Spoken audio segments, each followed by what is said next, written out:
Good morning friends. Today's topic is the standard form and expanded form. When you write any number in generally, it is in a standard form. For example, this number 6235. This is in standard form. When you want to write in expanded form, then expanded form is the form of a number in the form of sum of its place values.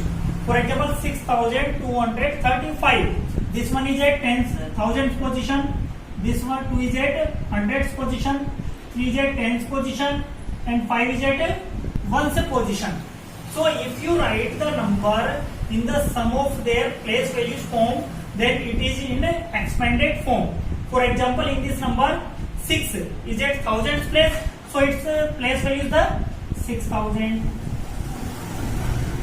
2 is at 100th place, so its place value is the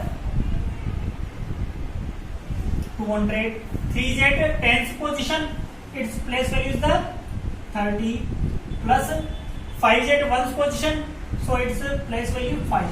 If we represent this number in this form, it is in expanded form, and generally it is in standard form.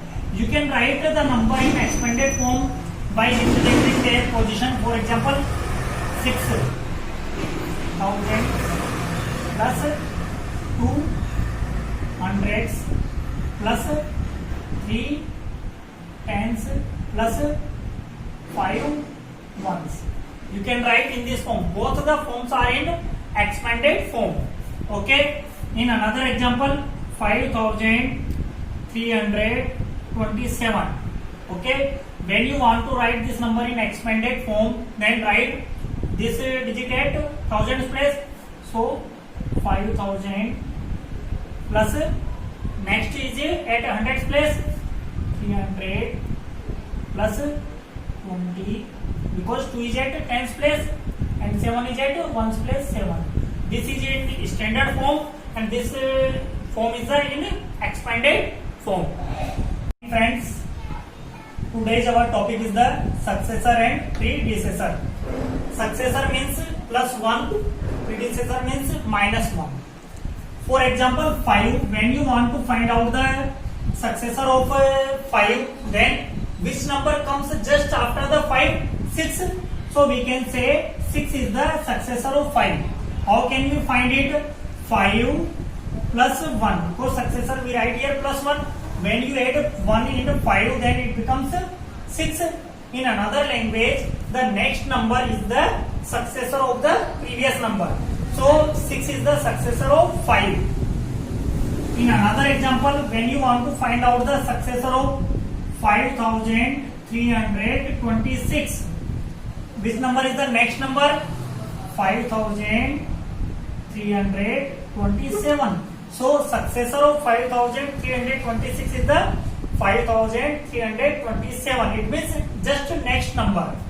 In another example, 5620.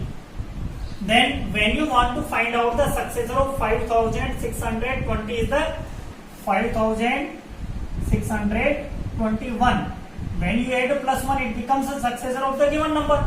So when you add 1 in 5620, it becomes successor of 5620. It means 5621. When you want to find out the predecessor of the given number, then predecessor means minus 1. For example, find out the predecessor of 5. Then just before number, which number comes just before 5? 4. Then 4 is the predecessor of 5. Or you can find out this 5 minus 1. It becomes 4. Okay. In another example, 6235.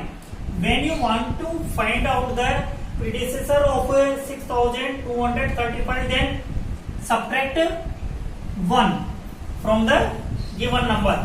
Then when you subtract 1 from 6235, it becomes 6234. Then in another language we can say 6234 is the predecessor of 6235. In another example, 8,932. Find out the predecessor of 8,932. 8,931. Because when you want to find out the predecessor of the given number, subtract 1 from that number. Okay.